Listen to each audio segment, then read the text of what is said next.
They have a combined 12 years in the National Football League. They combined for 65 career sacks, 232 tackles, 1 Pro Bowl selection, and 1 Employee of the Month award. That's just a straight shooter with upper management written all over him. It's Train and Grose on the All AZ Podcast Network. Welcome in episode 48, Train and Grose here to you today from Train Station Studio, fresh off Houston win. Got your hat on, got your shirt on. Like fresh off. Like the game just ended from the projection screen on the wall to us recording. What do they always say? We lift the veil. It's Wednesday afternoon in Phoenix, Arizona. Lift the veil on how these things happen. Yep. We walk in and you know, we can tell who's here by the cars in the parking lot. So we know B-Train's here because his truck's out there. Yep. And we're like, B-Train. But it's dark. There's B-Train, what's whole going place on? is dark. It's dark. We don't see him anywhere. Yeah. He's got the game projected on the wall in the office. That's right. Not answering when we call him because it's the 9th inning. And make sure his Astros finish it. Priorities, man. Priorities. Like, you know I love you, but, you know, that's the 9th inning, brother. I think every sports fan can understand that. I mean, come on. You got to finish the deal, though. Do you have any rules? Because I got a couple of unwritten rules when it comes to sports and those kind of situations, if you guys don't mind. Don't talk till timeout. Don't talk till timeout. Yep. And if you, like, let's say a good friend of yours is a fan of the opposing team, if your team wins, you're not the first one to reach out. What I mean by that is I got a buddy who's a big Chiefs fan. Okay. Diehard Chiefs fan, known him for 25 years. All right. We have an unwritten rule where in the morning, my Raiders were playing the Chiefs, text a good luck text, but then no conversation after that can happen unless the team who lost, that fan has to reach out first. Therefore, there's no, misunderstandings as if somebody's rubbing it in your face. So the loser has to reach out first. That way they open up the line of communication.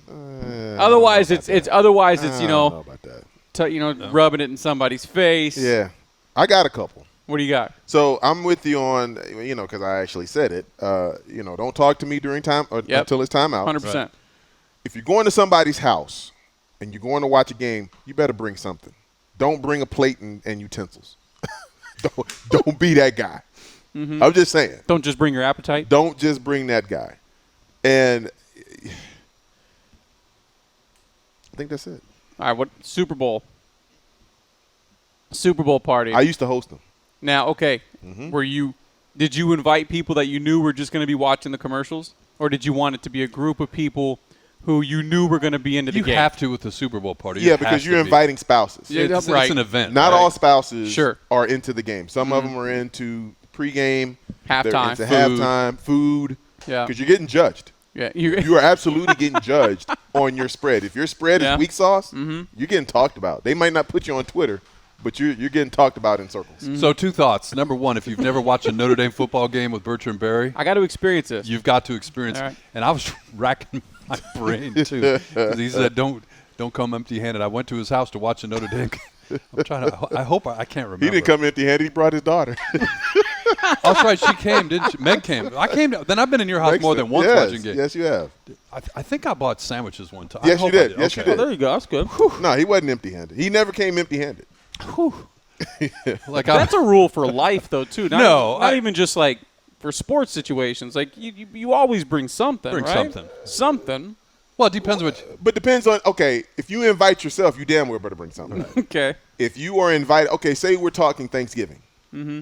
Is it mandatory to bring something for Thanksgiving? Yes. Yeah. You at least send the text saying, "Can I bring a side?" And if they say no, you still bring something. If they say no, you bring a bottle of wine or a dessert or dessert's always an easy go-to, just right? Bring the wine. Some flowers. Just bring some drink, man. Some flowers for the table. Some apple pie. Oh, yeah. And some things don't count while we're at it. A 2-liter bottle of Coke does not count. Does not count. That does not. No, that's half the work. That's half the drink. No, but come on, man. That's the easiest thing and the cheapest thing in the world. Let's just be real. Right. A 2-liter bottle of Coke, even today, is only about $3. I don't drink soda anymore, so I don't either. But I'm just saying that's weak sauce. I'm with you. If you're gonna come strong. I'm with you. Don't come with the 2-liter bottle. And it's probably too soon. And you said the apple pie. It's probably too soon for this. And I'm hearkening back to our conversation with Ron Wolfley nearly a year ago. Yeah. About the pies for Thanksgiving. But it's fresh top of mind because we're going over to New Mexico again for Thanksgiving because Meg's over there. Okay. And there's a store by us. It's called the Pie Snob. Okay.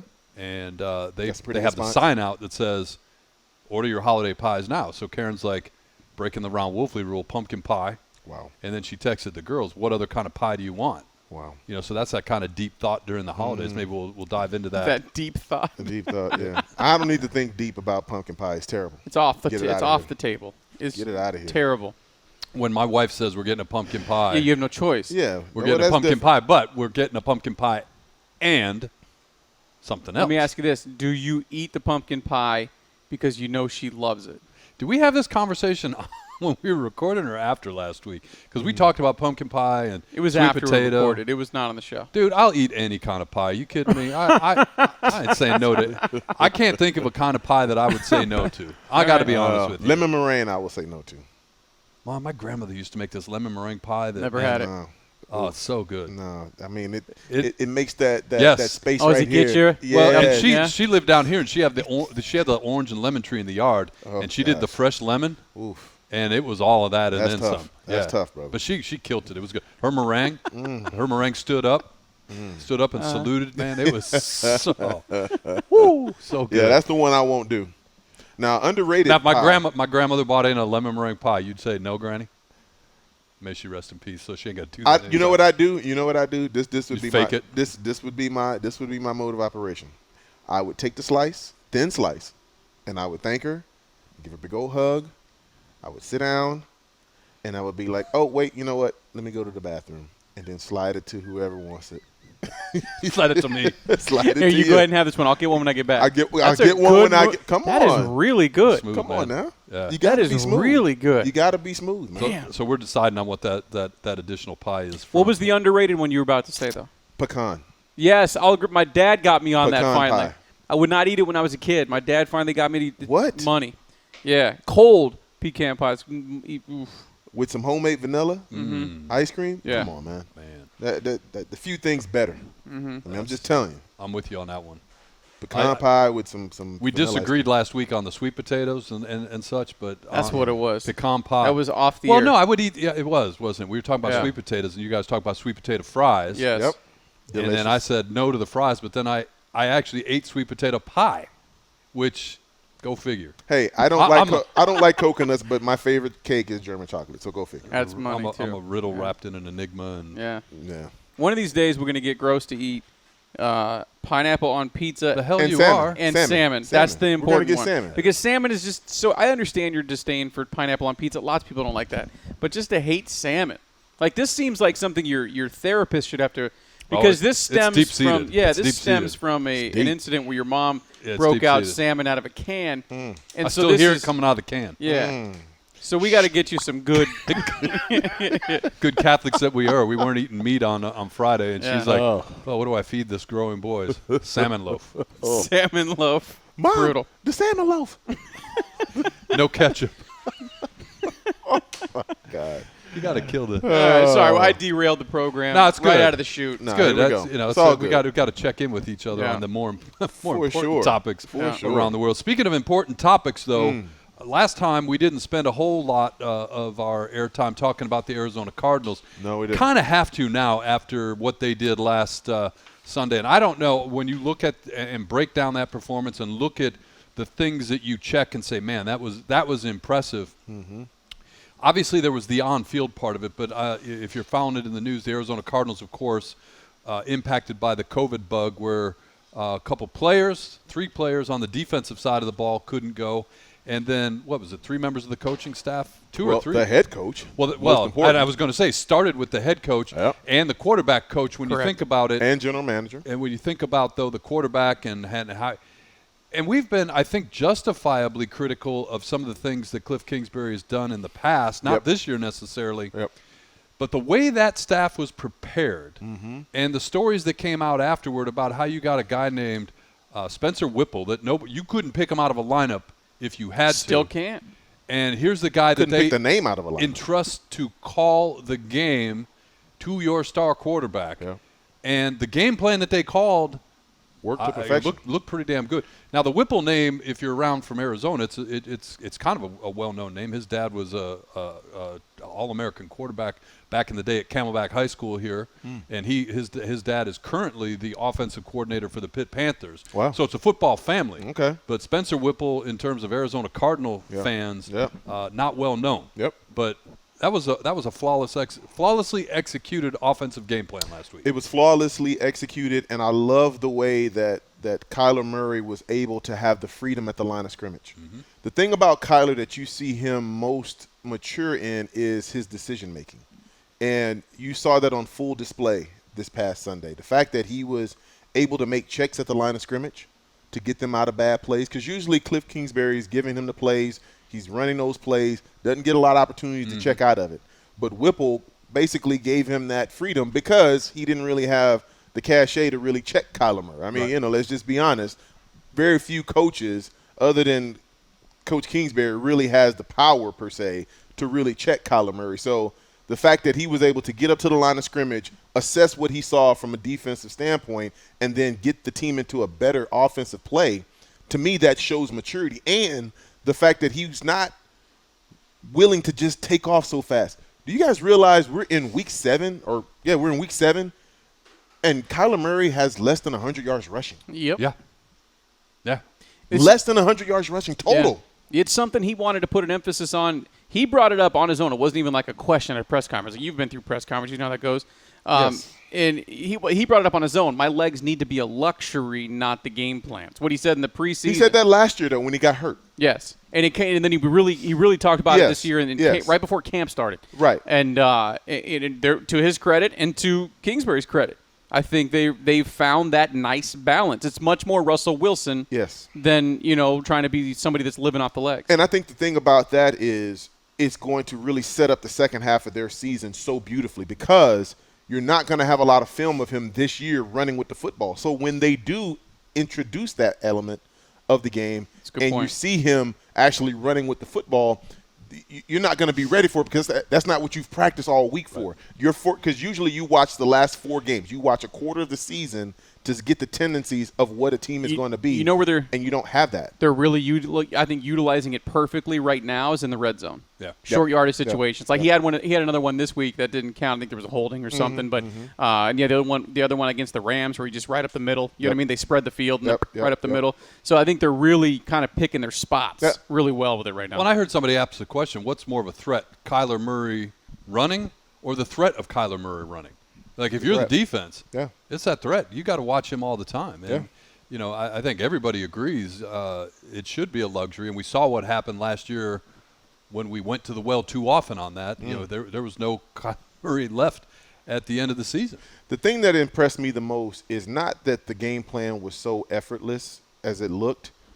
It was who it was against. Now, granted, Cleveland hasn't played the best defense. This is a team that has given up 80 points in the last 2 weeks. Yep. So you got to keep it in context. But still got some players. They are the Cleveland Browns, and they do have players on that roster on the defensive side. And on the offensive side, they were really able to beat up and bully the Cleveland Browns. I don't think I've seen a game where the Browns were bullied quite that way.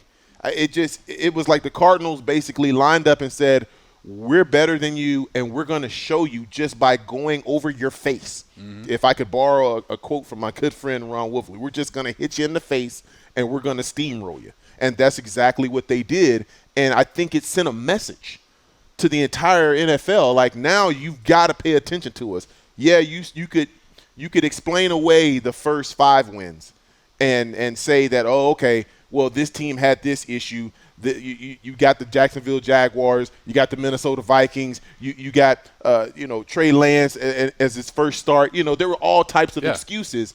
But when you go against this team with the Cleveland Browns and Baker Mayfield, they were basically healthy. Other than a receiver and a few offensive linemen, this team was basically healthy. And to go out there and dominate a team that had Super Bowl aspirations, I think that really said a lot about the Cardinals and where they are at this point in the season. And to your point, they physically beat that team. Like the scoreboard, but they physically beat that team. You look at the final score, but you look at what's happening tomorrow night when they play. Baker can't go.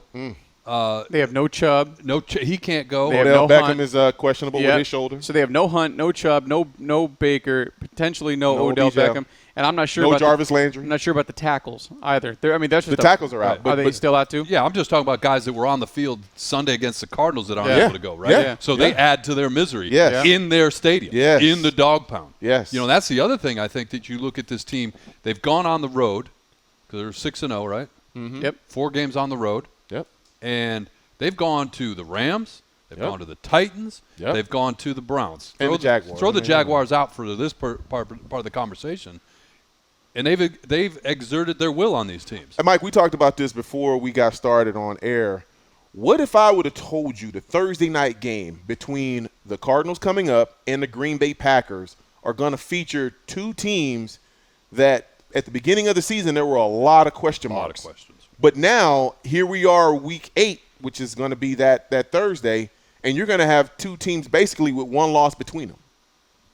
There's no way you could have predicted that. If you're the NFL, you are the luckiest SOBs on the planet right now because you got a great game gift wrapped and just fell in your lap just by circumstance, but you know they're going to take it, and this is only going to further the cause for Thursday Night Football. Oh, of course it is. And if you're in the NFL production, NFL Network production, or Fox, whoever does those Thursday night games, what are you doing? You're putting together highlight packages from the playoff games that these 2 teams have played in this stadium. That was kind of the selling point of that because there's been some miraculous games. Now all of a sudden you've got to kind of erase some of that and talk about what's happening because you're exactly right.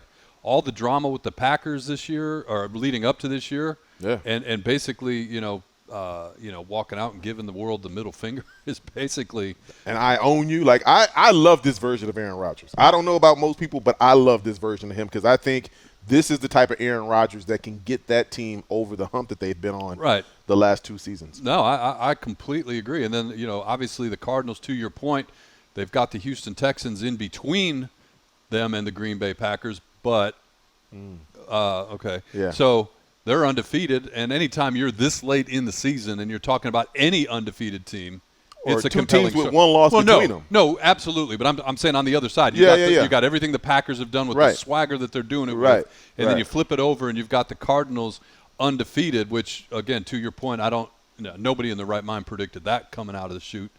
It's amazing. It's good theater, as they like to say. And it's great. It's going to be great ratings. You can't tell me there won't be very many people not tuned in. I don't care, even if you're not a regular Thursday Night Football watcher, you're going to watch this one because of what's at stake.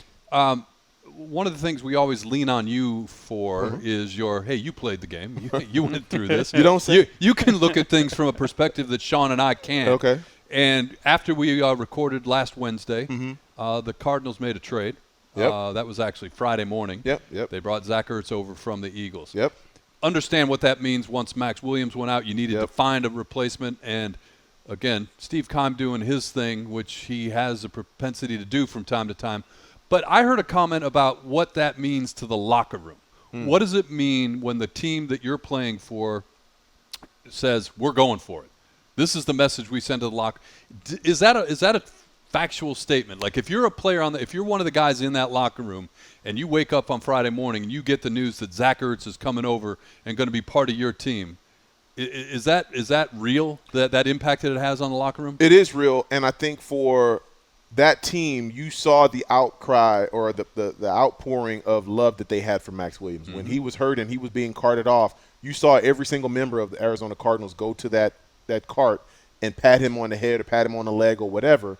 But when you see them bring in a guy like Zach Ertz, a guy that's been a multiple-time Pro Bowler, a guy that has had success, that has a Super Bowl ring, this is what you expect from your front office. This is what you're talking about. I know a lot of the veterans are like, that's what I'm talking about, damn it. I need somebody that's going to come in and help us get to where we want to go and not lower the expectations. We're going to raise the expectations. Right. And the fact that they're doing it on the field, I think it spurred on the fact that Steve Keim felt even more emboldened to go do this, because if the Cardinals are 3-3, maybe they don't go get Zach Ertz, because maybe you're not having the same aspirations as you have at 6-0, sure, or 5-0 when the trade went down. So the fact that the team actually played the way that they're playing, I think that in turn it gave a little bit of a jolt, a little bit of a push for Steve Keim to go out and make sure that he keeps that mindset of championship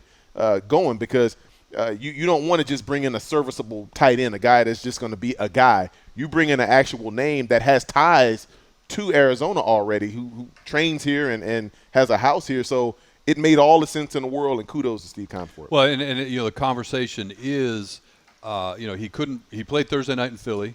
Couldn't play Sunday. Caught a touchdown. Yep. Good for him on the way out. Yeah. Very emotional on the way out of Philly. He loved Philly. I mean, loved that Philly, was and they tough loved for him. Yep. And then he turns up in Cleveland. He's on the sidelines. Yep. Watching that game, and then I understand he sat on the plane next to Kyler Murray for the 3-4 hour flight, whatever it is, back from Cleveland to Arizona, talking offense, talking football with his quarterback. Okay, but let's just get this out of the way. It wasn't a regular 747. You know what I'm saying? Sitting next to Kyler Murray on the 747, a lot different than the chartered planes they're on. I just throw that out there. And I understand that. I think the more the throwing himself at the work immediately following the game. Understand that he's in a recliner. Kyler's in a recliner. Yeah, it's not like they were sitting waiting for the 4:15 watching TV. The 4:15 on Southwest. More juice, please. Yeah. More juice, hey, please. Kyler, which movie are you watching on the flat screen in front of you? Oh, okay. Could I get the M&Ms, please? Can I get some M&Ms and the ice cream? Thank you so Understood. much. They weren't waiting for the Southwest that was going to stop in St. Louis on the way back. They weren't getting the pretzels. Yeah. Just saying, they're not getting I'll take their They didn't meet up at baggage claim on the way out. But and the other thing too, when we talked about this, if you're a defensive coordinator, I looked at it just to make sure the numbers were still there. Hopkins, 26 receptions, 360 yards, 6 touchdowns. Christian Kirk, who I was bad-mouthing at the start of the year, 26 receptions, 350 yards, 3 touchdowns. A.J. Green, who's too old to play, 21 receptions, 340 yards, 3 touchdowns. And go a lot of production. Drop Zach Ertz into the mix. Yeah. And they consistently have 6 and 7 guys catching balls weekly. As a defender, and you're seeing that and you're watching it on film, what are you looking at? How are you attacking this team? Chase Edmonds has 175 receiving yards. Yeah. I mean, the first thing you're saying is expletive. We got to cover the whole field. Yeah. We've got to defend every inch of grass on this field, because they can hit you in so many different ways, and with so many different personnel groupings, it's going to be tough to get a beat on them. I love the fact that you really don't know what the Cardinals are going to be. Even the fans are like, okay, is this going to be the week that Kyler starts to run the ball? Is this going to be the week that you see DeAndre Hopkins go off? Is this going to be the week that you see A.J. Green go off? Is this going to be the week that you have Christian Kirk sighting? Is Chase Edmonds? Rondale Moore. I mean, is he going to return a punt eventually for a touchdown on special teams? I mean, there's all types of weapons that this team has at their disposal. And if you are Kyler Murray, you're just sitting back like, hell yeah, this is what I'm talking about. If I can just stay healthy and not run, then I think I'm going to be getting some more hardware at this level that I got at the lower levels during my time in college and high school. Is it fair to ask that none of the things you just mentioned and we just talked about, all those people, all those weapons are even on this roster if one trade doesn't happen? And what I'm getting at is the DeAndre Hopkins move. Absolutely. Because if DeAndre Hopkins doesn't come here, do guys like A.J. Green show up? J.J. Watt. And J.J. Watt. You also at that point don't know who you're going to, you don't have a true playmaker on the edges, so you're probably playing Christian Kirk outside the numbers more, really outside of his skill set. You still got Andy Isabella. You got Andy Isabella. You're counting on him. Where? Maybe they're still begging Larry to be here. You know what I mean? Like, if that one trade doesn't happen, thank you, Houston. Ironically, they're here this week. Thank you twice. We get to thank them in person. And then J.J. Watt again. Yeah. So if that one trade doesn't happen, I don't know if almost any of this falls into place the way it did. The one trade. Can't look a gift horse in the mouth. Right. I mean, like they should just give him Executive of the Year again for that. You're probably still stuck with the David Johnson terrible contract. He's not producing. You know what I mean? Chase Edmonds is disgruntled. He may have gone somewhere else. Right. Well, so, I mean, the one trade, man, changed everything about this team. Yeah. And real quickly, speaking of, and it's not at that magnitude, but I wanted to ask about the impact that James Conner's having. And you talk about somebody who he may not come if you don't. Yeah, he probably doesn't. May not because he's on a good deal. You look at how much I think he's out there to show other teams like, hey, you missed on this one, because he's impactful. I mean, he's running like we haven't seen a Cardinals running back perform that I can recall in the recent past. Mike, think about the running backs that the Cardinals have had in the recent past. Yeah. Adrian Peterson, Chris Johnson. You know what I mean? You've had Kenyon Drake, who's, doing things like he's a above average running back. I look at the group that they've had and guys that they've had to run the ball. They've actually tried to establish the running game. It's not as if they're just trying to piece it together and survive and let the quarterback just beat you with their arm. No, there have been legit running backs that have put on the uniform of the Arizona Cardinals.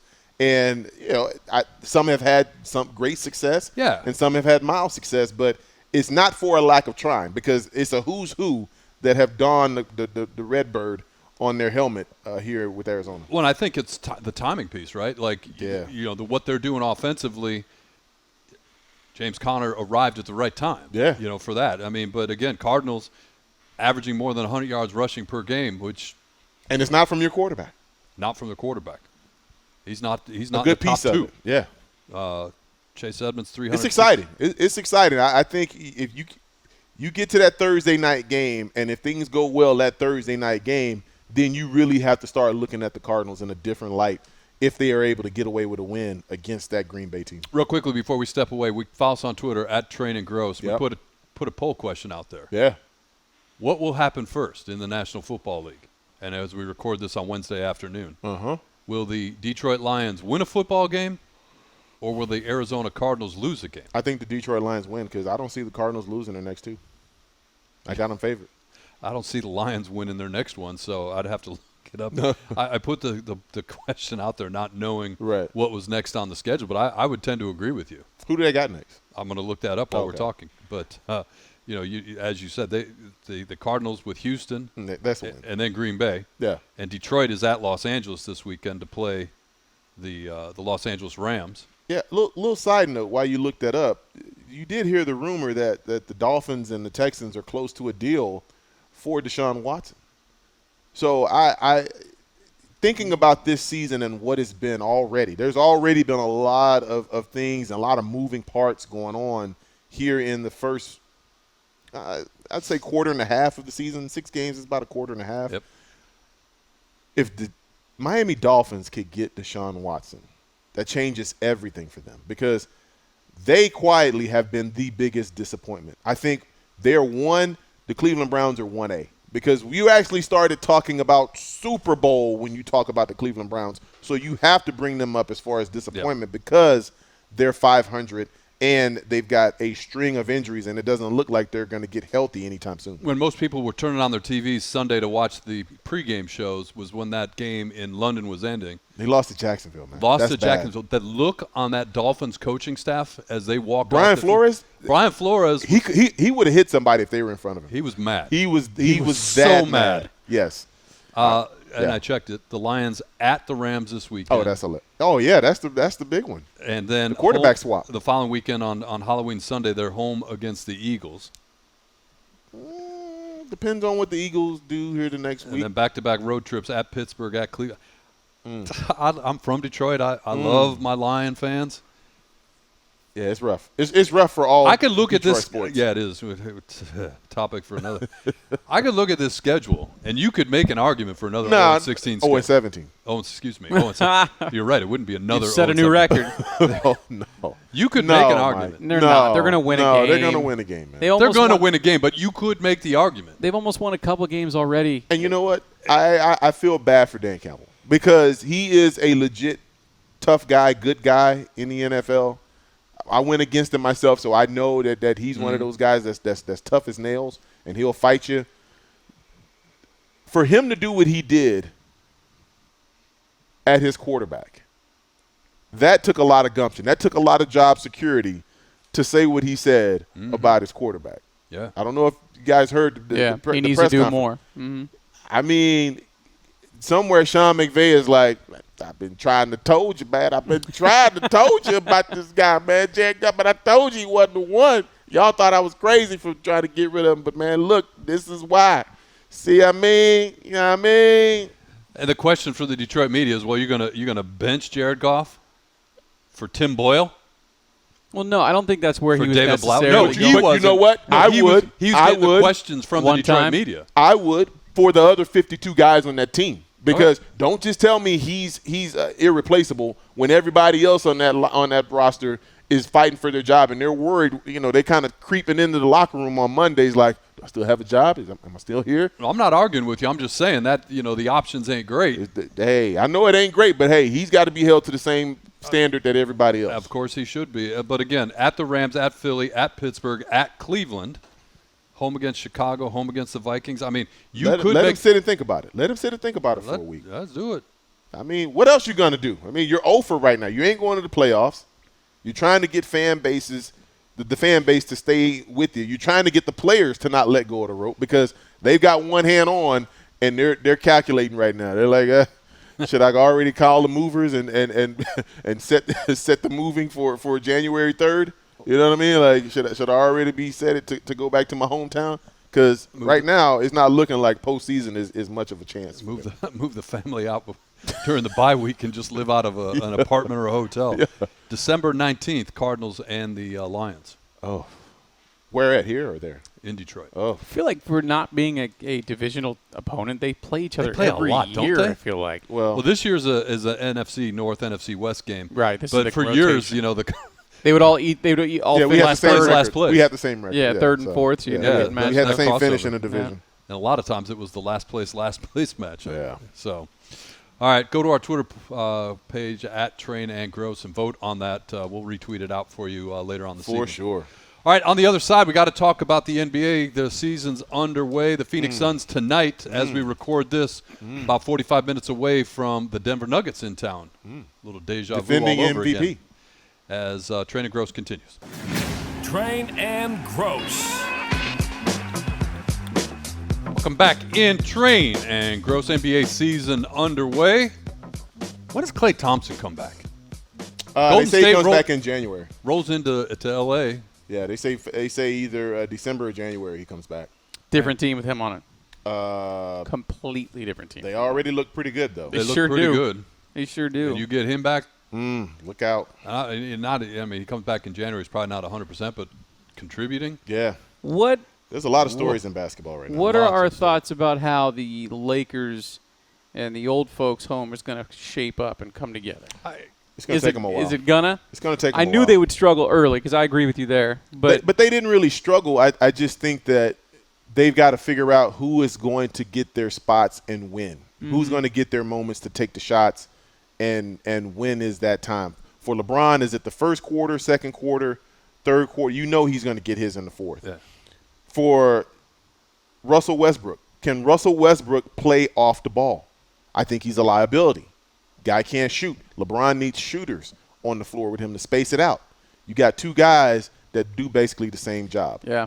They got nobody who can shoot the ball on that team. Anthony Davis, I mean, he's already trying to space the floor for LeBron. Now he's got to space it for Russell Westbrook too. Right. Carmelo's coming in. He ain't coming to pass the ball. He's not a facilitator. You know what I mean? So they've got a lot of issues. They've got a lot of names, but I don't know if they've got a great team right now. They got a lot of names. I don't know if they have great chemistry, right? They got to figure it out. And, you know, clearly you saw what the game plan is, AD and LeBron leading the way, and can these other guys fall in? I think it's more likely that Carmelo falls in line than Westbrook. Well, he's already had to do that in Portland. Exactly. He's filled that role. Yeah. And I think he's put him under the category of happy to be there. But Westbrook, 4 of 13 from the floor last night. And he's at home. Right. You know he wanted to make a big splash. Yeah. But at some point you got to figure it out. Is he the most star-crossed athlete in basketball? This guy's an MVP. This guy's averaged a triple-double 4 times. Yep. But yet he's played for 4 different teams. Is he the most star-crossed athlete you can think about? I would say yes for sure, but I understand why he's on his 4th team. You know, I mean, yes, those stats look great. You're averaging a triple-double, but it doesn't lead to wins basically everywhere he goes. But he's played in the playoffs everywhere he's gone. He's been on 4 teams, but he's played in the playoffs. But can you put and he was one of the main reasons why they got to the playoffs. No, I'll agree with that. But, you know, in the NBA, half the damn league gets in the playoffs, so you got to start winning series to be taken serious. You know what I mean? So could you see a team in a situation where he leads a team? Like Chris Paul led the Suns to the NBA Finals last year. I can't either. And that's why because he's so damn explosive and he's so athletic and he's got such a overall talent. If he ever just embraced being a role guy, and this is the team where maybe it's the time to do it, and that's the question. He can be a really nice piece to somebody's. Is that in his chemistry? I don't know. Can he do it? Why would he do that at this stage? He just averaged a triple-double last year. He just did it. To try to be part of a team that's going to with the ability to win a championship. So you're telling me you're basically the Allen Iverson treatment. You're going to tell Russell Westbrook, who just came off of a triple-double season and played in the playoffs too, by the way, with the Washington Wizards, to come off the bench. No. Not come off the bench, but to be a guy that understands how you fit into an equation. But see, everybody's saying come off the bench like it's a negative thing. Just imagine Russell Westbrook coming off the bench and being that point guard for the second unit. And you're going up against lesser guys. Dude, they would mop the floor with half the league.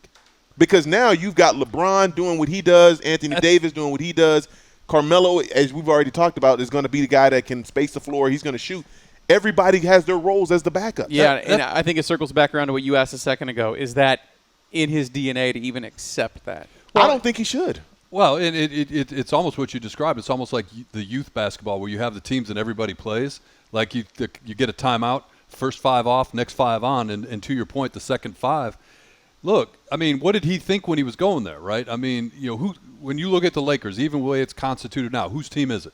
Everybody knows it's LeBron's team. It's always going to be. But exactly. They want it to be Anthony Davis' team. Like Yeah, the real plan is for Anthony Davis to be that guy. Mm-hmm. But he keeps getting hurt, and LeBron's like, got to do it again. Got to put my cape on and save the day again. Well, the thing is, too, when you look at the West, like, you don't have a long runway. If you bury yourself in the Western Conference standings while you figure it out, whatever it is, what's your role? What's your role? What is everybody doing here? Yeah. If you waste a lot of time doing that, you're going to be on the bottom looking up in the West. Yeah, you're going to be because if people stay healthy in the West, it's loaded. It's crazy loaded. Yeah.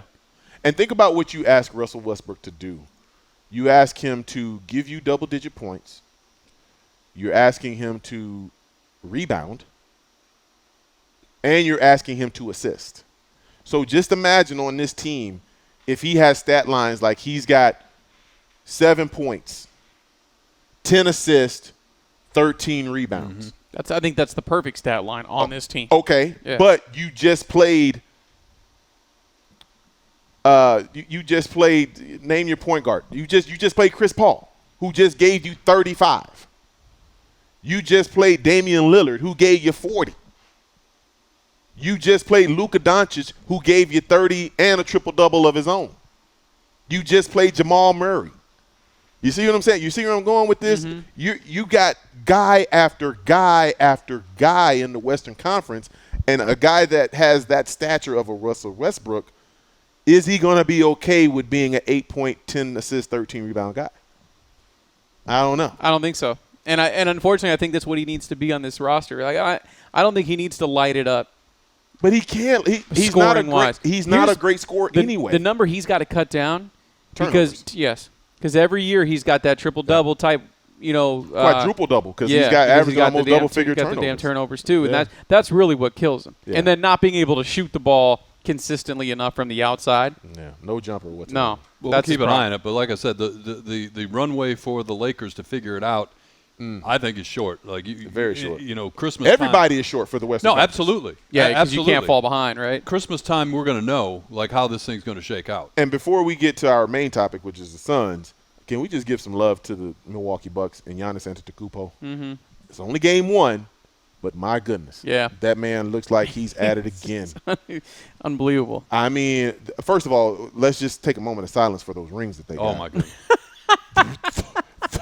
The ring. I mean, there's a lot going on with the ring. It's so much. You can actually scan the ring, and it plays a highlight of the season last year. Yeah. Are you kidding me? Right. And it's got like a certain amount of gems for this and a certain amount of gems for that, and it's like it's got like 40 emeralds. It's like the size of a baseball. Somebody put a poll question out there, like if you were on the Milwaukee Bucks, would you wear it on your finger or on a chain around your neck? Because it can be a pendant. It's artwork. Like you can actually take the top off. Yeah. It's crazy. That's awesome. Shout out to the ring. But Giannis Antetokounmpo is all about getting back to the finals, and he's not messing around. It looks like he's worked on his jumper a little bit. My goodness. Yeah, he was working on that last year too, and he could hit it. He could hit the outside jumper, but it wasn't consistent. If it gets consistent, good night. But I'm talking. Okay, so talk about jumpers and you talk about free throws. All I'm saying is we saw he's got over that mental hump now. He's done it in the big stage. He's made those free throws when it mattered most. Yeah. And a guy like Giannis, that's all he needs is that confidence that he can do it on the big stage. And now you go to another level, which that's pretty damn scary for the rest of the league. And the other thing that you said right there, which I think is 100% right about him, is mental. Like, what was the thing here? People counting the free throws, and that's like he used that to his advantage. What about the knee? Use that to his advantage. 18 to 20? Right? Yeah. Get out of here. Meanwhile, the Nuggets are in town tonight to start the season. Jamal Murray's still out for the Nuggets as he rehabs from that torn ACL. But, the Phoenix Suns, they got all their pieces in place to make another run. But the big question, we talked about it last time, and I think we've got a little bit more color around this story, is that the Suns decided not to extend DeAndre Ayton's contract before the start of the season. And however it plays out, it's going to be the story that hangs over this team for the foreseeable future. I don't know if it hangs over the team, but I think it hangs over DeAndre Ayton. I think if there's ever a prove it moment for a player in the NBA or really all the sports, they've just given him okay, you did some things, but we need you to be worthy of the number 1 overall pick, because it wasn't until, remember, he got some DMPs at the end of the season last year. Back to back. Yeah. When they were in San Antonio. It wasn't like he was just lights out all season long. So to just give a sample size of 2.5 months of playing lights out basketball, that's not enough to max somebody out guaranteed money. Well, and that's where I said we've got more color around the situation. So, was it one of those things where the Suns just didn't want to commit the money to him? But when you hear James Jones talking to the local media now, it was they didn't want to invest that 5th year in him because they wanted to have the flexibility to go out and what was his word? Construct the roster. They wanted to have flexibility to construct the roster the way they wanted to, and you can only have 2 5-year max deals on your roster at any one time. Mike, obviously, they've got one. They didn't feel like they wanted to be committed to DeAndre him for the long term because there might be something better out there. But think about this, though. They just redid a deal for a guy that didn't play for them last year. Yeah. And you gave $90 million to Mikal Bridges. So a guy drafted after you makes more than you do right now, basically. Makes more than you, and a guy that hadn't even played with you is making more than you from the same team that you're actually trying to get the money from. If that's not a clear, we don't trust you right now, nothing's going to – if that doesn't motivate him to just go out there and completely rip the league up, nothing will. We just drafted you in the first round a couple of years ago, but we think there's probably something – No, not first round. Number 1. Number 1. There's somebody out there that we think might be better than you as we look to the long-term building of this roster. On your team. They just paid the guy on the team that they drafted after him. Right, but that 5th year is, to me, that is a strong message. Yeah. The money is the money, right? I don't think it's I think they're just trying to motivate him. I don't think they'd have a problem. And they better. Listen, if there's any people worried about his psyche, right? Like, is he going to pout? Is he going to be this or that? What's the going rate for a former first overall pick that sulked all season long and played like garbage? Oh. Not great, right? And the only route he has, now that the deadline has expired for extending rookie contracts, his only option now is to create a market that is as high as he can get. Yeah. But you do that by playing well this year because he's headed towards restricted free agency, which means the Suns get the first right to match any offer sheet that comes in. But the Suns are now saying, okay, we don't want to lock ourselves in 5 years with you. We want to pay market value next year once we see where you're at. So his only option now, for Suns fans who are worried about him sulking and not being there, the only way he gets what he wants is by balling out this year. You're going to get a motivated DeAndre Ayton because it's the only option he has. And I think for the first time in a long time, I think Suns fans can look at this and say, this isn't Sarver messing with him. No. Yeah.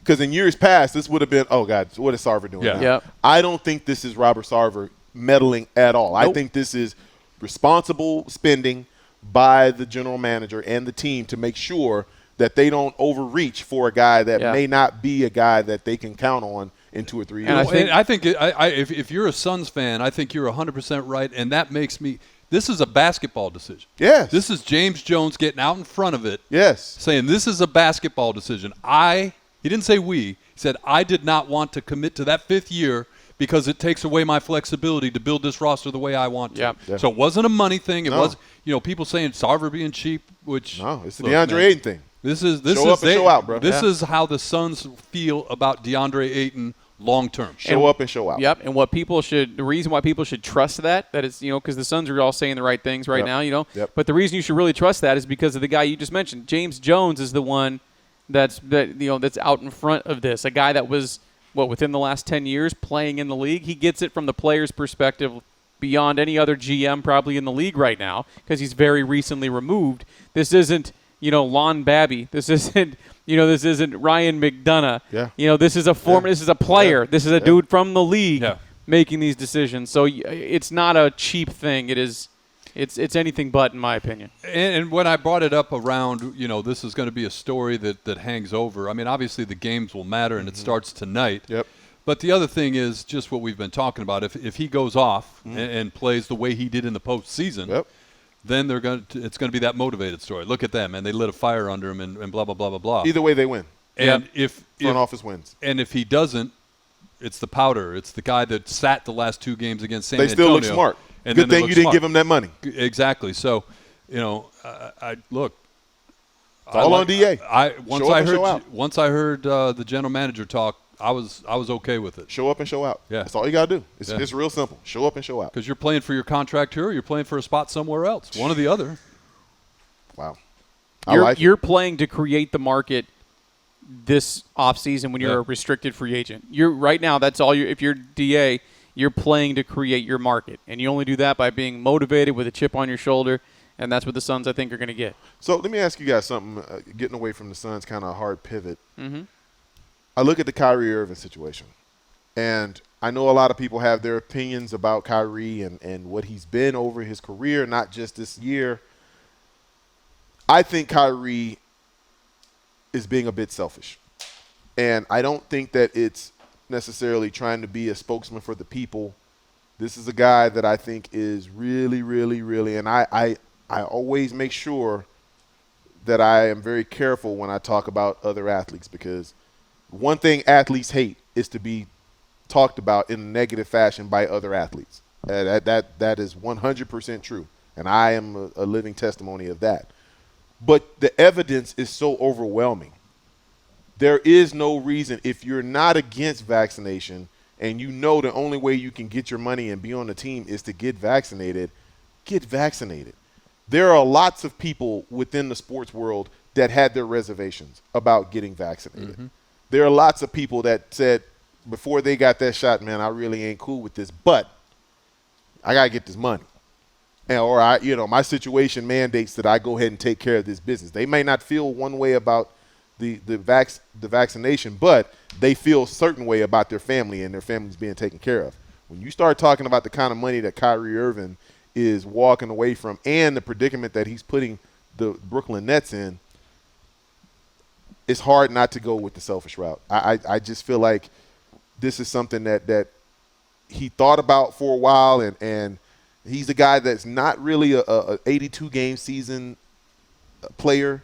He's never been one of those guys that wants to play a full season, and I just feel like this is a roundabout way for him to get some time off that I don't understand why he thinks he needs it. When I asked you that last week when we talked about it, what's the feeling in that locker room? And you were They're done. You were pretty adamant about that. They're done. And the frustration that Kevin Durant showed after that Milwaukee game. So what did he say? It's something like we were climbing uphill all game or something like that. When teams are constituted and constructed the way they are, and to miss your guy, it's hard. And we saw that in the postseason last year with the Nets if they didn't have their big three. It shifts the balance of power, Mike. Absolutely it does. Because you go with Kyrie on that roster, they are the prohibitive favorites. Even with Giannis doing what he's doing, I don't think they have enough. Remember last year before Kyrie Irving got hurt, in a playoff game, they were up 49 points on the Brooklyn Nets, on the Milwaukee Bucks. 49 points. You're telling me 2 teams in the playoffs in the conference final, one team is 49 points better than you at any point in that series?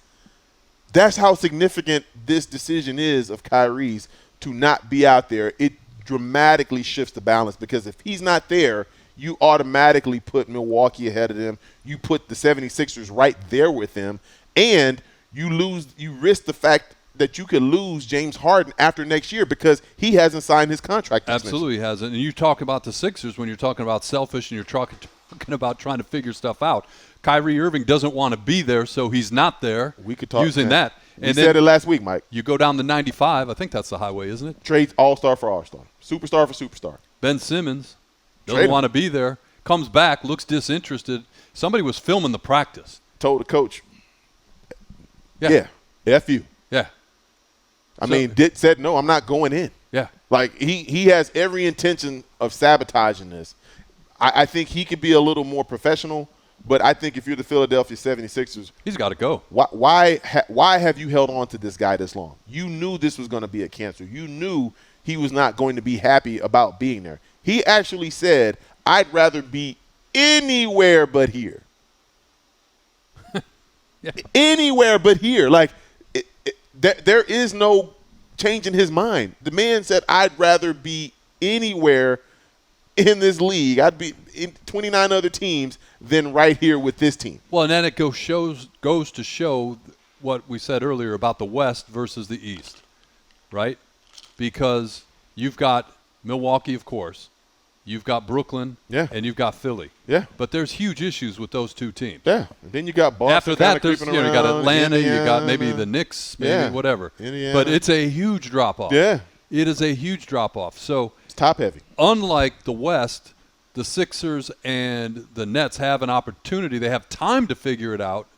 Whether or not they're able to or not, I don't know. Yeah. But it's a bad look. You can't have – I mean, Doc Rivers is one of the most respected coaches in all of basketball, and for a guy to tell him that in a practice, like when you can actually say those words to a guy that is your coach, a guy that is in position to give you an opportunity to make you a better player, and he tells you that in front of your teammates, in front of the reporters, everybody that was there, everybody saw it, everybody heard it.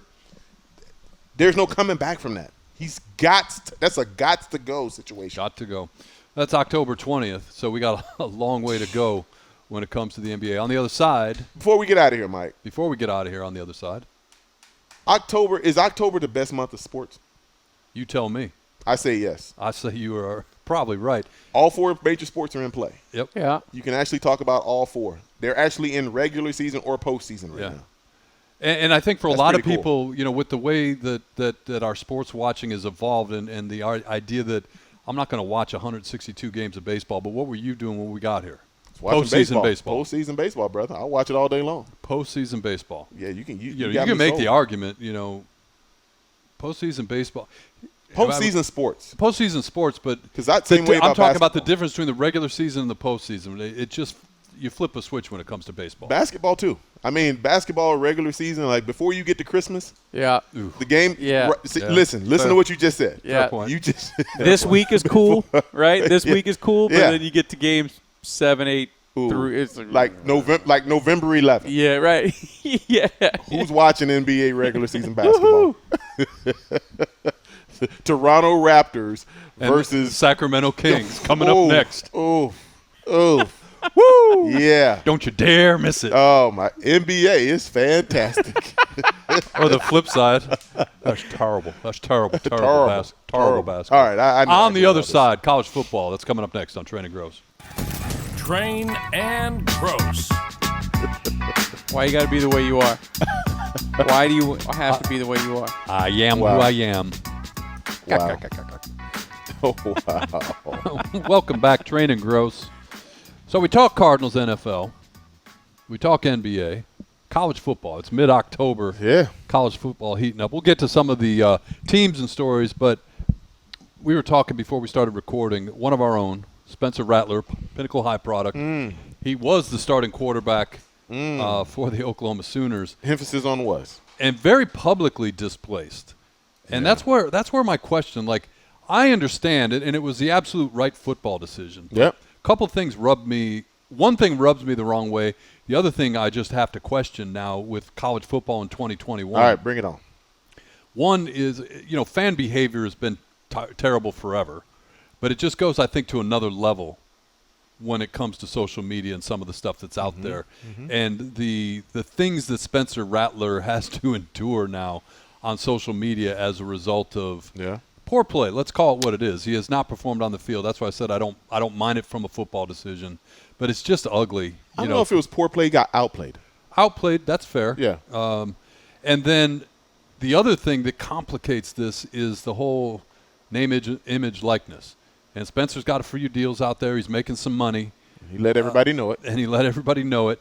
And, does that complicate things when, it comes to decisions that are being made? Like if I'm a booster at a program, I'm not suggesting this is what happens with Spencer Rattler, but you've got a star quarterback that's got a big deal from a booster in Norman, Oklahoma, or Austin, Texas, or Columbus, Ohio, and then the coach says, we're not playing him anymore. Yeah. Like this complicates things. No, it doesn't.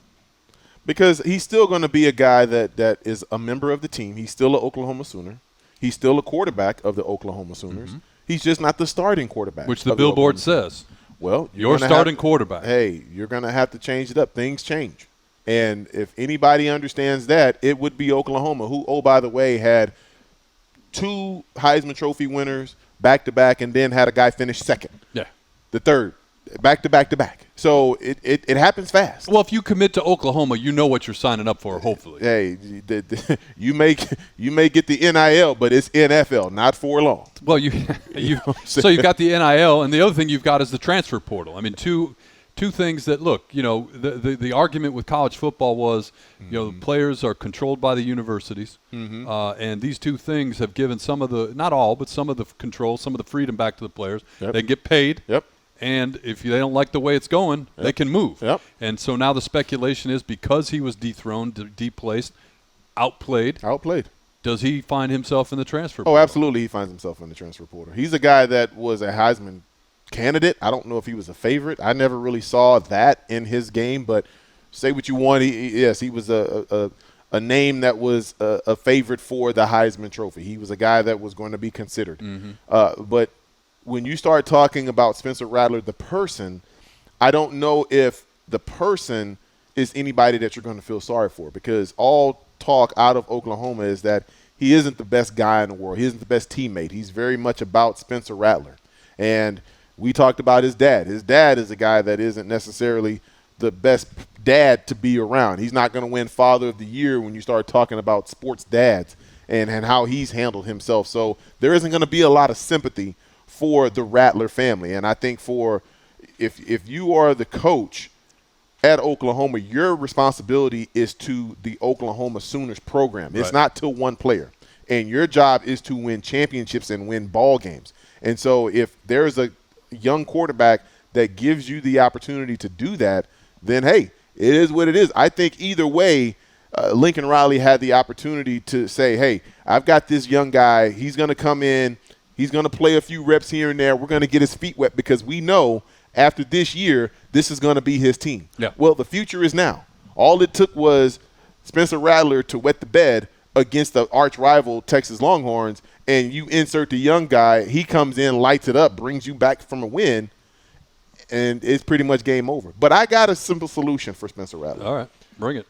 If he's going to enter the transfer portal, which I know he is, because he's not going to be cool with being a backup another year to a guy that beat him out in the first place, I think U of A is the perfect place for Spencer Rattler. I think, for one, there isn't the pressure to win like it is at Oklahoma, so he can reclaim his whole image. Right. He can get some of that back because he's going to have to do some damage control as far as his image is concerned. Well, that's it. That's the big picture, is it? Because take U of A out of it for a minute, and I think you're onto something. The flip side of that is if you're a college coach and you see Spencer Rattler's name in the transfer portal, and you know you need a quarterback, you've got to do your due diligence. Not a U of A program, not a team that needs a complete overhaul. I'm talking about a team that says, if we get a quarterback that can go a little bit, we can compete. You've got to do your due diligence, don't you? Yes, you have to do your due diligence, but I think if you're Arizona, he makes the most sense. One, he's from Arizona, so he's coming back home. He can reclaim his image. He can do it over and actually have some humility about himself and become a likable person. Because believe it or not, Mike, the marketability of an individual is their likability. Sure if you are a guy that's well-liked, you're going to go much further than a guy that's perceived as a jerk. Yeah. And that's just the natural facts of it. You go to a program that doesn't have the expectations of Oklahoma, but that has U of A's expectation. Now, if you go and you do anything for the University of Arizona, you literally win 2 or 3 anything. games. If you win 3-4 games at the University of Arizona, you are seen as a guy that's going to be the face of change with the University of Arizona's program. And if he can come all the way back, if he's just cocky enough to put this team in a position to win, well, now you start talking about his draft stock continuing to rise back to maybe close to where it was before the season started. We'll keep an eye on that one as the Spencer Rattler saga continues. Twofold way to look at your home state team, the Texas Longhorns, man. You mentioned the loss to Oklahoma, and they followed up with a loss to Oklahoma State back-to-back weekends where they – what's the old saying? They snatched defeat from the jaws of victory. Yeah. And it's not a good look for the Longhorns. No, it's not a good look at all. And I know Steve Sarkisian, a guy that was my quarterback in the Hula Bowl once upon a time in 1997. He's had a rough go of it. I think realistically inside the program they knew it was going to be a tough stretch. But when you are at the University of Texas, you are such a public program. It's very hard for you to rebuild in a program that has that much name recognition because now I think he would have loved the idea of not having to play the Red River rivalry against the Oklahoma Sooners. Yeah. When you're a team, when you know your team doesn't really have the horses, and they played well enough to win. They actually did enough things to win, but then, having the expectations and not having the players that can live up to it, that's got to be a tough spot. I just don't know if he's going to be guaranteed a full draft or a full recruiting class in order to get it done, because the last two have not been afforded a full recruiting class in order to resurrect the program. Expectations in Austin, for me, they're way out of whack. The one lone bright spot for the Texas Longhorns, keeping it local again, is Bijan Robinson, kid out of South Point High School down in Tucson. He's lighting it up, man. He's done everything he could do. It up. Looking at the stats right now through 7 games for the Longhorns, 924 yards, 10 touchdowns. And as you talk about Spencer Rattler falling out of the Heisman Trophy conversation, he's running into it. He absolutely is. I don't know, because there's some correlation to your performance and your team's performance. I don't know if a 500 Texas team is enough to get him into the conversation, though the Texas Longhorn brand might help him in this case. Yeah, very few players on losing teams really have a legitimate shot of winning the Heisman nowadays, because one is perceived as a quarterback award anyway. Then when you're a running back and you're not on a winning team, that makes your chances that much bleaker. But, a state that doesn't have bleak expectations this year, Mike, is your home state of Michigan. I mean, silver lining. I mean, the pro sports teams may not be too bad, but you start talking about Michigan State, they actually are doing some things thus far. Michigan State, and you might as well throw in Ohio State, Penn State, even though they've each got a loss out of conference. The Big Ten East is loaded. Yeah. The Big Ten East is loaded. And you guys heard me pile on Iowa. And thank you. It took you a week. It took me a week. I was off by a week. You were there. But thank you, Purdue. Yeah. One of the most overrated, overhyped, I didn't see that one coming. I didn't see that. I got to be honest. What I expected with Iowa was after they got by Penn State, somebody's going to go into Indianapolis and hand it to them. Yeah. Because, this is a team every year. Oh, we're disrespected. Oh, who do you play? Yeah. Who do you play? Yeah, play somebody. Anyways, but Michigan State, they play a week from Saturday, and Michigan State's on a bye, so they'll be undefeated. Michigan's got Northwestern, and unless Damian Anderson's suiting up and going to do a reprisal of his beat down that he put on the Wolverines. Yeah. That was a long time ago. He tweeted something out last night.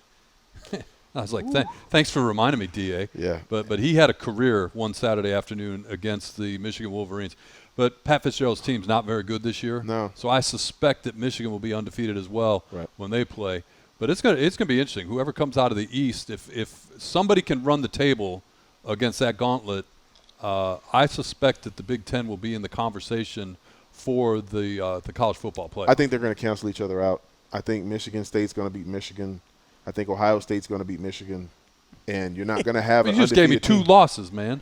I mean, look, I want to be optimistic for you, but when you start really just looking at it at face value, Mike, it's a tough ask for Jim Harbaugh to completely resurrect this team that has underperformed ever since he's been there. I mean, let's just be real. Since he's been there, this team has not done what they said they were doing. I'm just glad they're not going overseas on those trips anymore before the season starts. You've heard me talk about that, man. Like, he's done everything but win. Everything but win. Like, and you come to expect certain things. Like, Ohio State is what Ohio State is, right? But when you're losing to Michigan State and Ohio State in the same year, come on, man. Yeah. Yeah, because I can't remember if we said it while we were recording. I mean, the little brother moniker fits. Like, you look at the hierarchy of football back there, where most of the rivalry games, Texas, Oklahoma across the state lines, a couple other ones, but Michigan, Ohio State, Michigan State is not the big rivalry. Yeah, no. And that's where the little brother comes from. You know, Mike,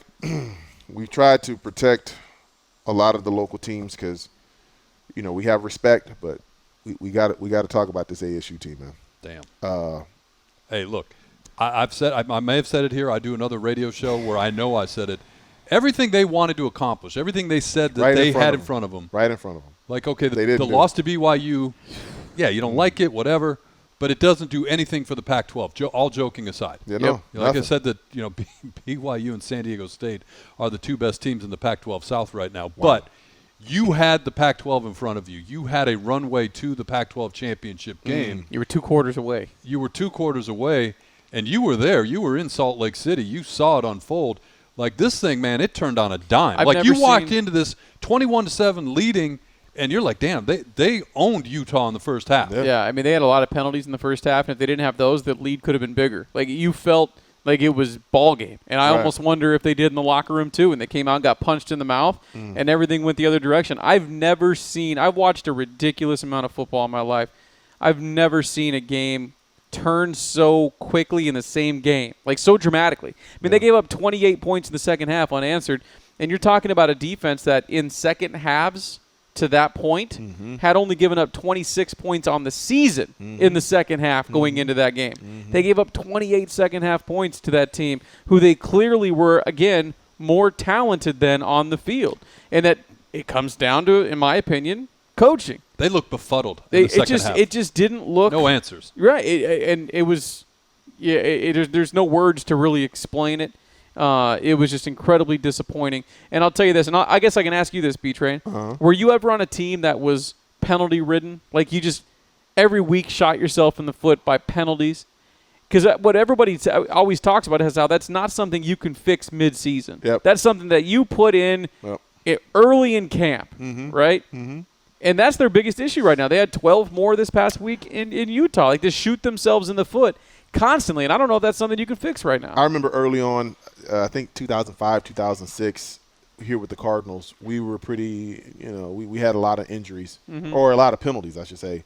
And we were a decent football team. We weren't a great football team. We weren't having aspirations of winning a Super Bowl or anything. But I felt like there was always that key penalty. Like, we didn't have a bunch of penalties. I don't know if we ever really had consistent double-digit penalties, but we always had those damn timely penalties. Right. Where when you've got something going on offense and then you get a holding call, it totally derails it. Or you've got a great 3-and-out, but somebody gets called for defensive holding or illegal use of the hands, an automatic first down, and then you can't stop a nosebleed. So all it takes is one thing.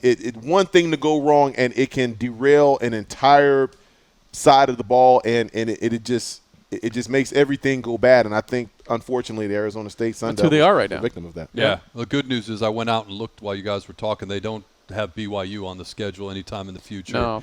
And then so you just have to worry about trips to Utah every other year now. Yeah, so right now ASU has to scoreboard watch. For instance, ASU's on a bye this week. So you're watching Oregon State. You need Utah to lose 2 games, and you got to run the table. And that's where you could have been. You were in the driver's seat. If you just closed out the second half, you'd be in a position where you would have to lose 2 games, and Utah would have to run the table. And Utah still has Oregon. Yep. Utah still has UCLA. Utah has Oregon State, who's been playing better football as of late. Yep. So there's a chance. But had you flipped it, had you been in that position, and then you were asking Utah to run the table, it basically would have you could have locked up the South on Saturday, and you just threw up all over yourself. You know, the bad thing about this is collectively the Pac-12 is looking at this like, man, this isn't good, because they're going to find themselves on the outside looking they're in. out. of the playoffs. Well, we talked about this too. Like, joking aside, BYU. Okay, you take the loss to BYU. If you're ASU, you're like, please run the table. Yeah. Please run the table, BYU. Yeah. And they've lost back-to-back games. They lost to Boise, lost to Baylor. Right. And so the resume, if you will, what they look at. Nobody has a resume. There's nobody sexy. There's nobody sexy in the Pac-12, save for Oregon. If Oregon can run the table now, does a win at Ohio State outweigh the Stanford loss? No, because Ohio State's got that L. So there you go. I mean, I really unfortunately, the way that it's panning out, I think you're going to see a 2 SEC team playoff where you got Georgia and Alabama, because I think Alabama's going to beat Georgia in the SEC championship game, and I think both of them are going to get in. Georgia, Alabama, Cincinnati, and somebody else. And then you got 3 conferences fighting for one spot. Oklahoma.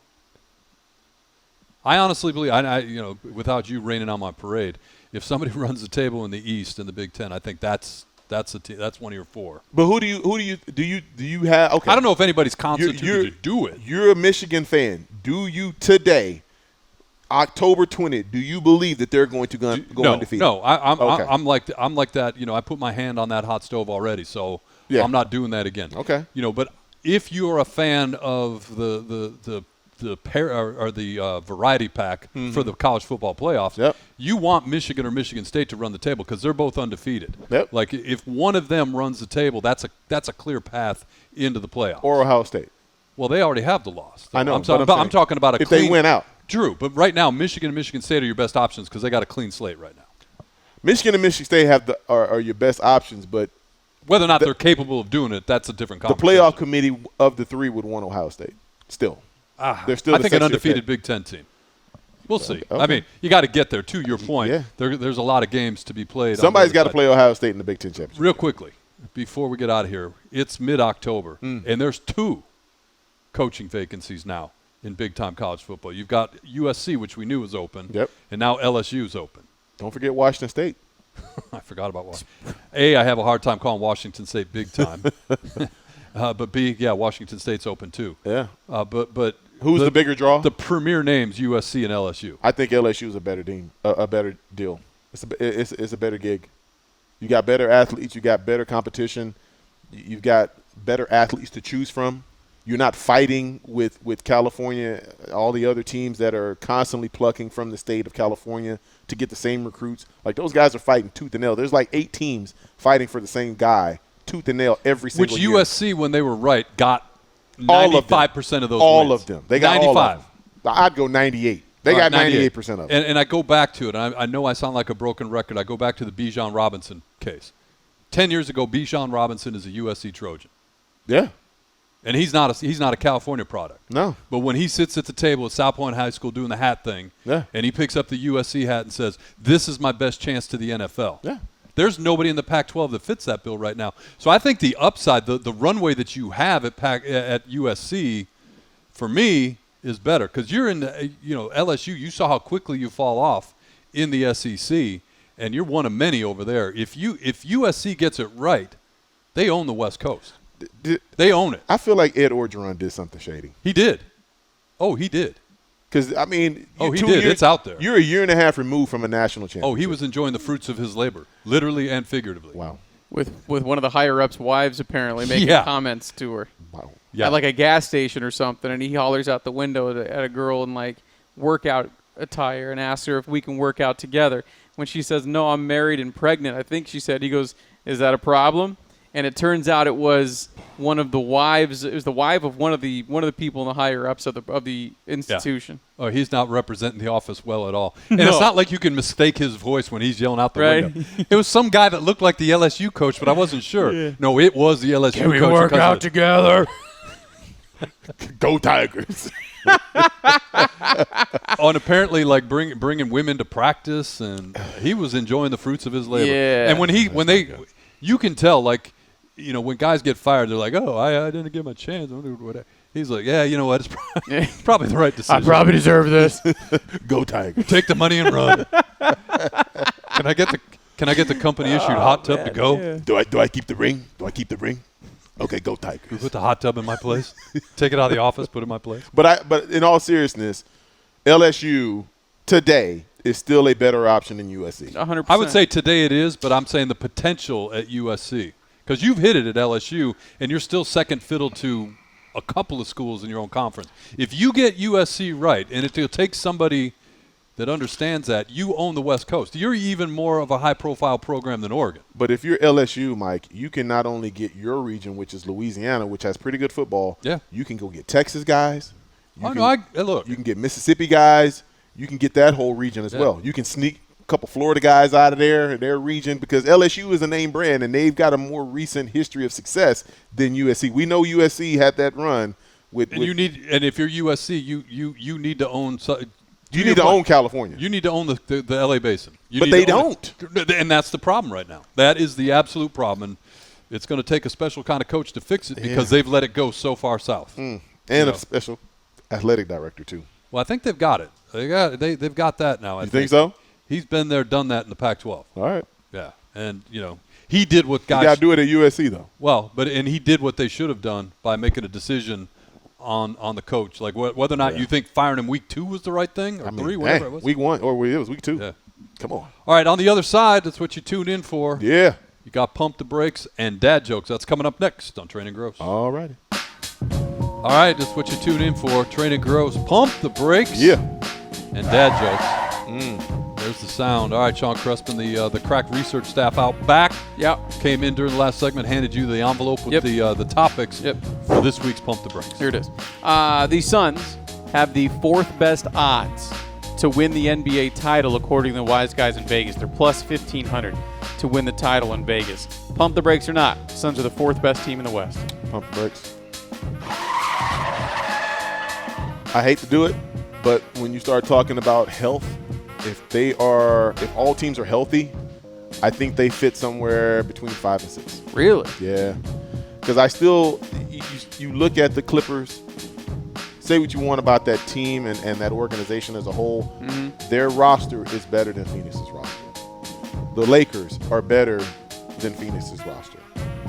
I'd even go the Denver Nuggets, who, by the way, have the reigning MVP, who I don't know who's been the most disrespected MVP in NBA history, but it's got to be the Joker because nobody, and I mean nobody, has talked about the Joker. Well, he got swept and done wrong in the postseason. I understand he didn't have his running mates with him, but, It's hard to stand out there by yourself. Kevin Durant couldn't deliver it by himself, right? True. So it's not about how great the team is or the individual is, how great the team is. And I just look at Chris Paul and those guys. They caught lightning in a bottle. They caught teams with some injuries with the Lakers and the Clippers. They caught them when they were down. I got to say they're probably 5th, maybe 6th best in the Western Conference. I'd put them in that 4 to 6 range. So I don't know. What am I doing? Is that? I said the Suns are the 4th best team in the West. Pump the brakes or not? Pump the brakes. All right. Yeah, the other thing, to your point about the West, like we just in this podcast alone, we mentioned 2 guys that will impact where they finish. If Denver gets Jamal Murray back, and if the Golden State Warriors, who were not in the conversation a year ago, get Klay Thompson back, that's tough. The other thing I didn't even say Golden State. Right, and that's the other thing that the Suns had last year was a remarkable amount of luck. Because when you're talking about all these injuries, stayed healthy. They were relatively healthy. I know Chris Paul dealt with some stuff during the playoff run at the end. But I mean, this was a relatively healthy, a relatively fortunate team. Yeah. So the question is, can you stay healthy? And if you can't, how do you deal with that adversity? And so, there's a lot of unknowns. And now you're the hunted, not the hunter. People want to come. Every time you come into a building, you are the defending Western Conference champion. I can't believe I forgot about Golden State. But Golden State. They're going to be there too. When they get Klay Thompson back, my goodness. I'm going to combine these 2 because they kind of go together. All right. So I'm going to combine them and make them one question. Deshaun Watson will be traded this week, and Tua Tagovailoa is not a franchise quarterback. I would say yes to both of those. Don't pump the brakes. Don't pump. I think it happens. I think the deal in Miami happens. I think Brian Flores has had enough. That look on his face in London pretty much said it all. Yeah. He knows that right now his team just doesn't have that guy to get him over the hump. They're a team that's got some talent now. They're not a team that's bare. Last year they were a 10-win team. The cupboard is not bare, so for them to be 1-5 at this point in the season and giving Jacksonville their first win, That was so bad. That's so bad. And that, I think, goes to some deeper issues than you can see on the surface. Yeah, I would agree. And So we're all agreeing Deshaun Watson gets traded. It happens. Yeah, I mean, because and Tua is not the guy. And you know that Deshaun Watson, I don't know if he gets to play right away because I don't know what that means being on the list right now. Are they going to petition to take him off the list, or all of the legal issues need to be cleared up? I don't know. I don't know what the details of that are, but I know Deshaun Watson on the Miami Dolphins is a big threat to the rest of that AFC East. It looks a lot different with Deshaun Watson there because in Houston his time is done. We've known that for a long time.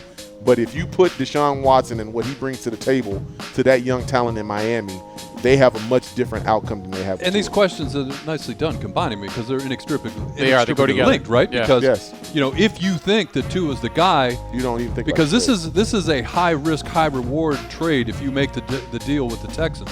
Because of the questions that are still unanswered. They might be working them out behind the scenes, and we might not know all the answers. Sure. And I'm sure the Dolphins' legal team is working hard on that right No now. doubt. But what we know right now, it's a high-risk, high-reward proposition, potentially. Yeah. And you don't make that deal if you think Tua is your guy. Well, Right? I mean, you don't even consider this deal. This isn't even public if Tua Yeah, is the exactly. guy. So, yeah. And right now there's a rumor, again, we're recording this on Wednesday.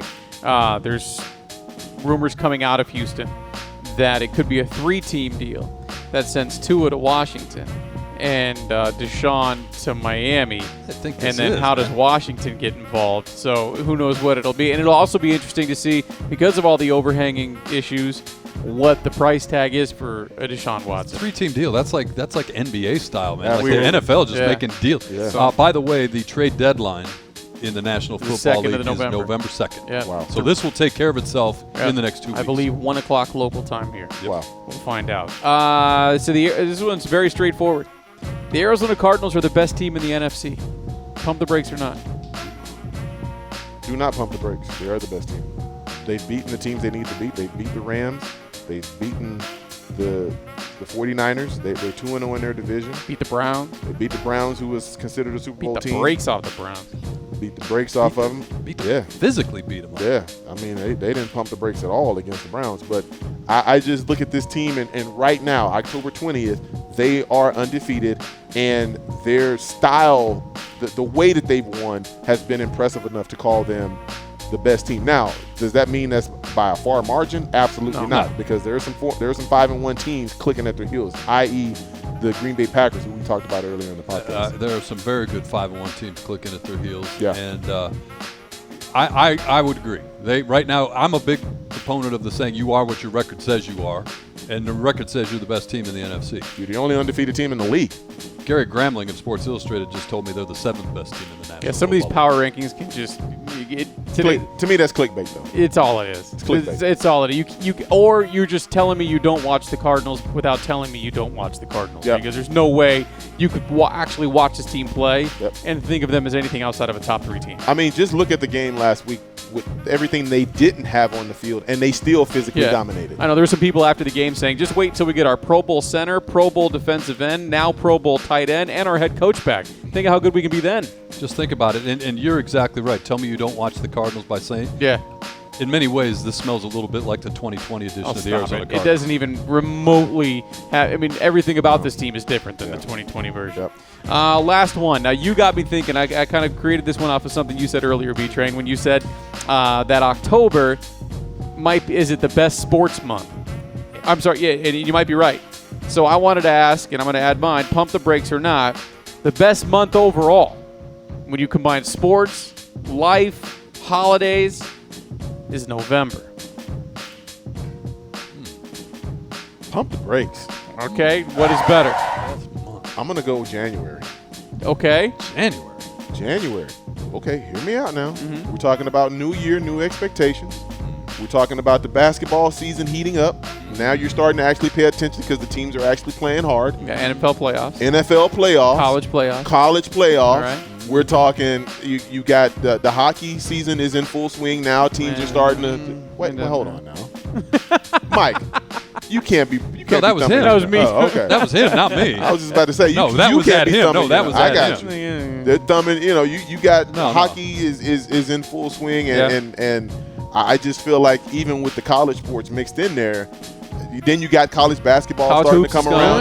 going, yeah. I'm telling you, January is one of January's those. not bad. Well, Not from a bad. sports standpoint, it's hard to disagree with that. But Sean's got me thinking, and I am a fan of the fall months. Can I give you why?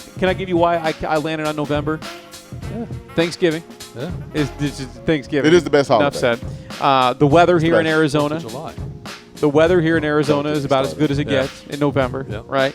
And then the sports is pretty good too, right? You got the NFL season really getting going. You're heading down that this stretch in college football. It's pretty good. You get the NBA going. So November, I landed on November as the best month of the calendar year. So I take it from the 60,000 foot view. Yeah. What's my favorite season? Fall is my favorite season of the year, right? Okay. And then the Arizona part, you're absolutely right. The last couple of weeks have been glorious in Arizona. Wait till November. Oh, It gets even better. And then the holidays coming up. I'm gonna stay with October. I'm So gonna you're pumping stay the with brakes October. on I'm me. gonna pump the brakes on All you. right, you're staying but I'm right October. there with you. November is Well, I'm on the cusp of it. Okay, But so- part of it is me growing up. As a kid, growing up, I hated winters in Michigan, and I haven't lived Right. there for 100 years. because of it. January and February in Michigan, Right. downright depressing. And Absolutely. So there's nothing I can do. No amount of hockey See, we don't or know that. basketball is going to get me. Texas guy and an Arizona guy. Yeah. 8 weeks. No, it was brutal. Yeah. And having lived here for a while, the Yeah. temperatures are turning. Uh-huh. High school football, all of it. I'm going to go. I'm going go October. Make me October. Okay. Just don't give me any pumpkin spice latte. Remember, I said October is the He best. did. He So, originally. I'm agreeing with you. So all I said, you asked me the second best Yeah. or another one. I was like, month overall. yeah, month overall. But you threw in everything else. Yeah. See, to me, when you got New Year's Day and then you got bowl games, Bowl games. depending on the matchups and where they are that year. Yeah. What? I'm going fall. I can't do January because it's the whole Now, month. where do we land on March? March is a pretty good the month. month I was born, so it's pretty damn good. Weather's great. You got spring training baseball here in the valley. No, it's not real baseball. It's not, but it's spring training baseball. No. And then you've got because you ain't NCAA going. tournament. Yeah, the NCAA tournament because you're not going to spring training baseball for the sports. You're going for the drinks? You're going for everything else. Being out in the drinks and the sun, crowd. the crowd, the drinks, everything. March is pretty good too. March was almost the one I went with before I landed on Thanksgiving trumps all. No, October is the best. Hands down. October. Not even close. October. So you're not going January? January is the overall month. But as far as just sports, and then you throw in everything else that goes in with Yeah. it, Trick or treat. because now when you Halloween's pretty good too. No, Halloween, no. It's You ain't useless, gonna let my but kids go to somebody else's house and beg for candy. Yeah. Come on. No. It's never going to happen. All right. Never going to Get happen. people on my front porch begging me for food. Yeah. Really? Yeah. Well, Halloween. Come on. All right, every week we do it. Yep. Pump the brakes. All right. All right, here we go. Sean Crespin stands up. This is. Sean Crespin Well, I gotta stands get my buttons. Yeah. So You no stood matter up. no Shut up. matter what, You stood up. no matter what, B-Train's gonna get one of these with his dad joke. All right, now if He it's a stood up. quality, if it's a quality dad joke, we laugh at it. Yeah. If it's above and beyond, this is one you're gonna tell all your friends. You're probably gonna put it on the social media outlets and everything. Then you get a standing ovation. But there's always that chance where it doesn't land. The delivery's not good. Let me tell you You have something. to hit him with that. There is no chance. There is no chance. I don't care. You bring your worst joke ever. He will not hit that I button. will hit you that scared button. him so bad. Not Look it up. All right, here we go. Everybody thinks it's What do we I'm got? kidding. What Come do on. we got? So here we go. So no pressure, but here we go. Mm-hmm. I have a fear of speed bumps, but I'm slowly getting over it. That's good. That's good. That's a good joke. That was good. I like that That one. was a good joke. You weren't going to hit the green button regardless, though. It didn't deserve the green button. That's No, a good but joke. regardless. That was a good joke. Hey. That's because I deliver, brother. Yeah. I deliver. Just call me UPS. You know what I'm Next saying? week, I deliver. you control the buttons. No, it's your job, man. But I knew. As soon as you were done with Pump the Brakes, you stood up. I don't know why I do that. It's just a habit. You now. know why you do No, it. honestly, You God, I can have hit the no door idea. faster because he's got to go around the Comes over table and the get table. around me.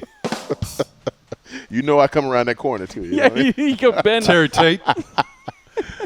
Wow, Terry Tate. Wow. That's good. Got to Yeah. bring Reeboks back. We need some more Terry Tate. We need Terry Tate in our Hey, lives. Terry, right now. where is Terry Tate? Who knows? Or Reeboks, you know. All right. Shaq's got to rehire him.